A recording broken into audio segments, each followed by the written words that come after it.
Radhe Radhe friends, स्वागत है आपका अग्रवाल एजुकेशन में। मेरा नाम है सचिन और आज की वीडियो का टॉपिक है मुगल एम्पायर यानी कि मुगलों का साम्राज्य। तो आज मैं आपको मुगलों के बारे में कई बातें बताऊंगा जो आपको नहीं पता होंगी, जैसे मुगल कहाँ से आए थे, क्योंकि भारत के तो थे नहीं वो। मुगल साम्राज्य की शुरुआत कैसे हुई, खत्म कैसे हुआ, बाबर से लेकर बहादुर शाह जफर तक उन्होंने हम पर पूरे 331 साल तक राज किया, यानी कि अंग्रेजों से ज़्यादा राज वो हम पर कर गए। और इस बीच 17 राजा रहे, 3-4 तो सबको याद है कि बाबर, हुमायूं, अकबर, शाहजहां, पर मैं आपको पूरा 17 की 17 बताऊंगा। और किसने कौन सी लड़ाई लड़ी, महाराणा प्रताप के साथ किस मुगल का युद्ध हुआ था, महाराणा प्रताप का जन्म कहाँ पे हुआ, उनकी मृत्यु कहाँ पे हुई, उनकी हाइट क्या थी, उनका वजन कितना था, उनका भाले का वजन कितना था, उनकी तलवार का वजन कितना था, ये सारी बातें मैं आपको बताऊंगा। और 5वें और 9वें सिख गुरु को किस मुगल ने मारा, किस मुगल ने क्या बनवाया, खासकर अपनी बीवियों के लिए, क्योंकि वो लाख बुरे सही पर अपनी बीवियों से बहुत प्यार करते थे। और ये वीडियो मैं अपने भाई के कहने पर बना रहा हूँ, उसने कहा ये चीज़ लोगों को पसंद है, जानने का शौक रखते हैं। मैंने कहा ठीक है, बना लेते हैं। और ये मेरी 21वीं वीडियो है, तो मैं चाहूँगा आप इसे 21 टॉपिक को सलामी दें, मतलब खूब लाइक करें, लाल बटन को दबाकर खूब सब्सक्राइब करें, मतलब इसे वायरल कर दें। और प्लीज़ पूरा देखें, मज़ा आएगा। चलिए शुरू करते हैं। तो मुगल साम्राज्य की शुरुआत तो बाबर ने की थी, पर पहली बात तो ये, बाबर आया कहाँ से था, कहाँ का रहने वाला था। तो बाबर टर्की से आया था, और एक्चुअली वो आया नहीं था, उसे बुलाया गया था। किसने बुलाया था उसे? मेवाड़ के राजा राणा संगा ने उसे बुलाया था। क्यों? इब्राहिम लोदी को मारने के लिए, जो कि उसने किया भी। तो बाबर ने 1526 यानी पानीपत की पहली लड़ाई में इब्राहिम लोदी को मारकर मुगल साम्राज्य को स्थापित किया। अब इब्राहिम लोदी कौन था? वो सिकंदर लोदी का बेटा था। सिकंदर लोदी कौन था? वो बहलोल लोदी का बेटा था। और सिकंदर लोदी ने ही आगरा को स्थापित किया था, यानी कि founder of Agra is Sikandar Lodi. ये वीडियो मैंने दो लोगों के लिए बनाई है, एक तो वो जो स्टूडेंट्स हैं वो इससे नोट्स भी बना सकते हैं, और एक वो जो कुछ जानने के लिए इस वीडियो को देख रहे हैं, तो वो देखें और मजे से सुनते रहें। ठीक है। तो 1526 यानी पानीपत की पहली लड़ाई में बाबर ने इब्राहिम लोदी को मारकर मुगल साम्राज्य को स्थापित किया। अगले साल उसने एक और लड़ाई लड़ी, किसके खिलाफ? जिसने उसे बुलाया था, यानी कि मेवाड़ के राजा राणा संगा जी के साथ, जिनका असली नाम था महाराणा संग्राम सिंह। ठीक है। तो 1527 यानी खानवा की लड़ाई में बाबर ने राणा संगा जी को भी हरा दिया और ख़त्म कर दिया। पर मैं राणा संगा जी को सलाम करना चाहूँगा। क्यों? क्योंकि उनका एक हाथ नहीं था, एक आंख नहीं थी, और एक पैर भी ठीक नहीं था, और उनके शरीर पे युद्ध में 80 घाव आए थे। इसके बावजूद भी वो खूब लड़े और मुगलों के छक्के छुड़ा दिए। ठीक है। और अगले साल बाबर ने एक और लड़ाई लड़ी, यानी कि 1528 में उसने चंदेरी की लड़ाई में मेदिनी राय को भी हरा दिया। अब बाबर ने अपनी आत्मकथा यानी कि ऑटोबायोग्राफी लिखी, जिसका नाम था बाबरनामा, जिसे टर्किश लैंग्वेज में लिखा गया था, क्योंकि वो टर्की से आया था। उस किताब का नाम टर्किश में था तुजुके बाबरी। ठीक है। और जो बाबर का कार्यकाल काफ़ी कम रहा, 1526 से 1530, यानी कि 4 साल का ही उसका कार्यकाल रहा। एक बात मैं क्लियर कर देता हूँ, एक होती है बायोग्राफी, एक होती है ऑटोबायोग्राफी। बायोग्राफी वो होती है जिसे किसी के बारे में कोई और लिखता है, जैसे कि वाल्मीकि जी ने राम जी के बारे में रामायण में लिखा था, तो वो होगी बायोग्राफी। और बाबर ने अपनी आत्मकथा खुद ही लिखी, तो वो होती है ऑटोबायोग्राफी। ठीक है। अब बात करते हैं दूसरे मुगल की, यानी कि हुमायूं की, जो कि बाबर का बेटा था। इसने 1530 यानी कि जहां पर बाबर ने खत्म किया था वहीं से उसने शुरू किया। 1530 से लेकर 1556 हुमायूं को 23 साल की उम्र में ही सिंहासन मिल गया। और कहते हैं जब तक कोई लड़ने नहीं आ रहा था तो बढ़िया चल रहा, कोई दिक्कत ही नहीं है। तो 1530 से लेकर 1538 तक 8 साल उसके बढ़िया कटे। पर अगले साल यानी कि 1539 में शेरशाह सूरी आया, जिसने उसे चौसा की लड़ाई में हरा दिया, लेकिन हुमायूं बच गया। पर बकरा कब तक खैर मनाता, ईद तो हर साल ही आती है। अगले साल फिर लड़ाई हुई, यानी कि 1540 में कन्नौज की लड़ाई में इस बार शेरशाह सूरी ने हुमायूं को हरा दिया और हुमायूं को भागना पड़ा, जिसके बाद शेरशाह सूरी राजा बन गया। और शेरशाह सूरी का असली नाम फरीद था, जो कि अफगान से आया था। उसका राज 5 साल तक रहा, उसके बाद उसके भाई बेटे ने राज किया, यानी 15 साल उसके भी कट गए। 15 साल बाद हुमायूं वापस आया अपने दोस्त बैरम खान की मदद से, और उसने अपना सिंहासन हासिल किया। अब हुमायूं की मृत्यु कैसे हुई? यानी अगले साल यानी कि 1556 में दिल्ली में एक किले की सीढ़ियों से गिर के उसकी मृत्यु हो गई थी। और हुमायूं जो था ना, बहुत अच्छा मैथमेटिशियन था, यानी कि उसकी मैथ बहुत अच्छी थी, और उसे इंसान कामिल का खिताब मिला हुआ था, यानी कि परफेक्ट मैन। अब हुमायूं की बायोग्राफी यानी किसी और ने लिखी थी। किसने? उसकी हाफ सिस्टर यानी कि उसकी सौतेली बहन गुलबंद बेगम ने लिखी थी, जिसे टर्किश और पर्शियन लैंग्वेज में लिखा गया था। अब बात करते हैं तीसरे मुगल यानी कि अकबर की, जिसने 1556 से लेकर 1605 यानी सबसे ज़्यादा 49 साल तक राज किया। मुगलों में सबसे ज़्यादा राज अकबर ने ही किया था। अकबर जो था वो हुमायूं और हामिदा बानो बेगम का बेटा था।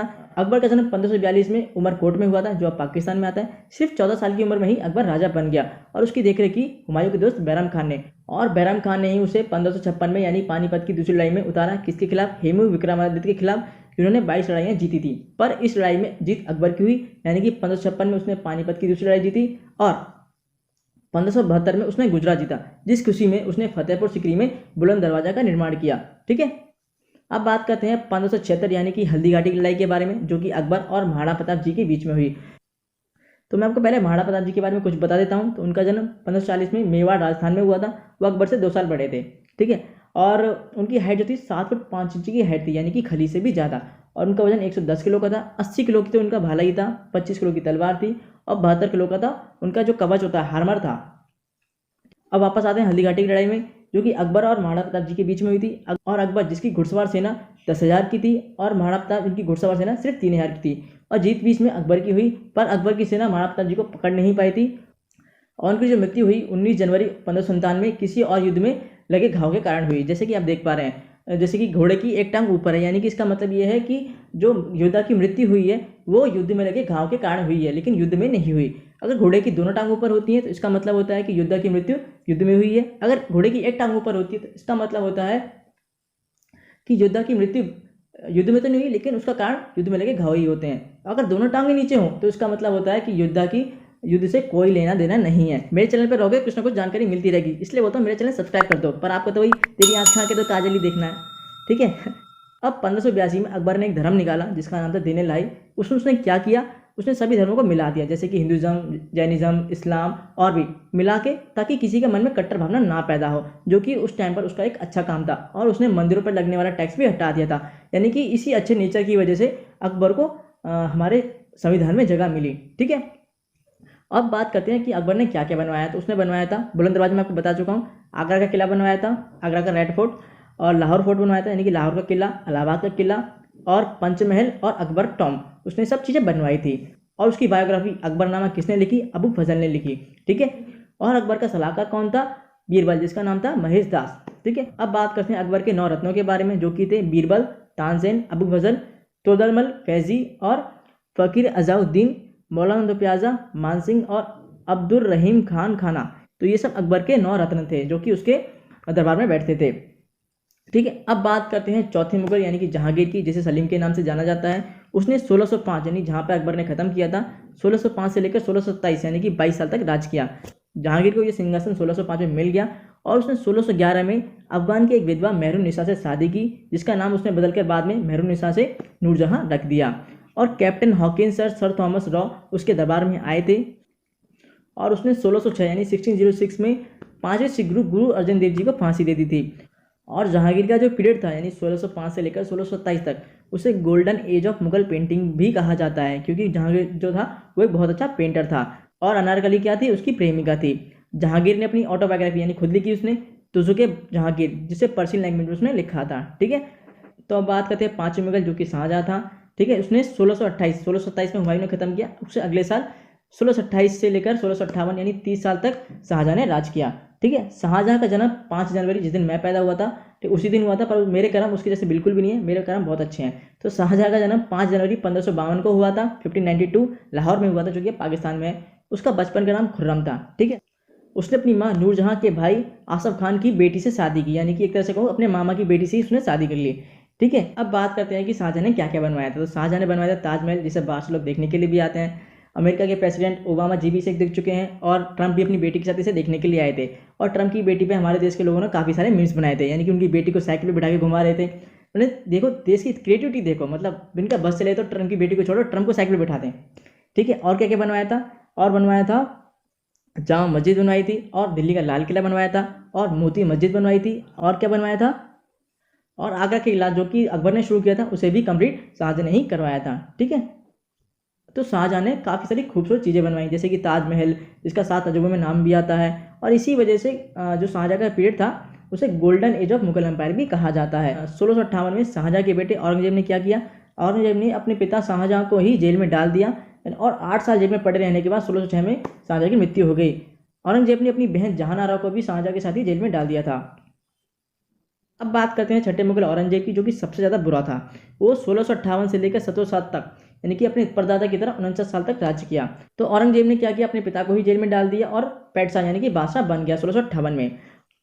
और उसे जिंदा पीर और दरवेश के नाम से भी जाना जाता है। और ही वाज एन ऑर्थोडॉक्स यानी कि वो कट्टर कट्टर भावना का इंसान था। और 1675 यानी 1675 में औरंगजेब ने 9वें सिख गुरु तेग बहादुर जी को मार दिया, मतलब वो काफ़ी बुरा इंसान था। और 1689 यानी 1679 में औरंगजेब ने अपनी बीवी रबिया दौरा के लिए महाराष्ट्र के औरंगाबाद में एक बीवी का मकबरा बनवाया, ठीक है। औरंगजेब के बाद अब बात करते हैं 7वें मुगल की, जो कि बहादुर शाह था। एक बात और, औरंगजेब के मरने के बाद मुगल साम्राज्य खत्म होना शुरू हो गया था, यानी कह सकता हूँ उसका पतन होना शुरू हो गया था। तो 7वां मुगल कौन था, वो था बहादुर शाह, जिसने 1707 से लेकर 1712 यानी कि 5 साल तक राज किया। 8वां मुगल कौन था, जहांगीर शाह, उसने 1712 से 1713 यानी कि सिर्फ 1 साल तक ही राज किया। इनके बारे में बताने लायक ज़्यादा कुछ है नहीं, ठीक है। नवाब मुगल कौन था? वो था फारूक सियार, जिसने 1713 से लेकर 1719 यानी 6 साल तक राज किया। 10वां मुगल कौन था? वो था रफ़ी उल दर्जात। और 11वां मुगल कौन था? रफ़ी उल दौला, जिसे शाहजहाँ टू भी कहा जाता है। 12वां मुगल कौन था? मोहम्मद शाह, जिसने 1719 से लेकर 1748 तक 29 साल तक राज किया। और ये काफ़ी लविंग किंग था, मतलब इसे लोग प्यार करते थे और इसका निकनेम रंगीला था। और शायद प्यार करते थे, इसी वजह से ये इतना साल राज कर गया। 29 साल तक इसने राज किया। अब बात करते हैं 13वें मुगल की, जो कि अहमद शाह बहादुर था। उसने 1748 से लेकर 1754 यानी कि 6 साल तक राज किया।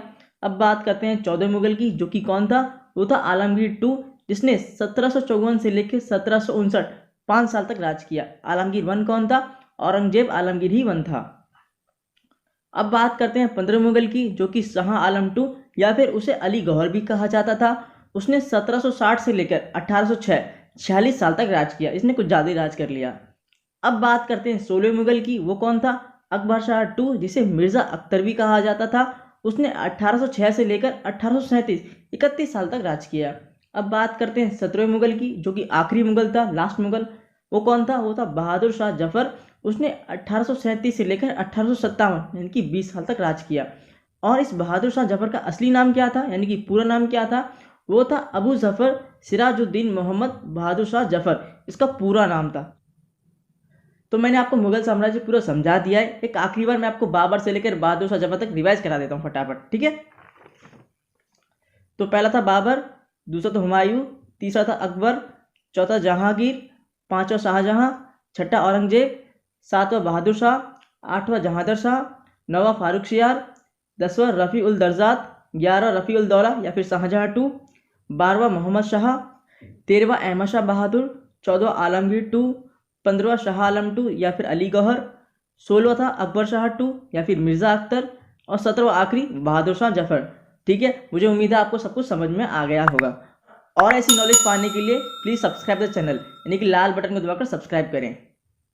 सो फ्रेंड्स, आई होप ये वीडियो आपको पसंद आई होगी, तो प्लीज़ लाइक शेयर और सब्सक्राइब जरूर कर दीजिएगा। मिलते हैं अगले वीडियो में। राधे राधे।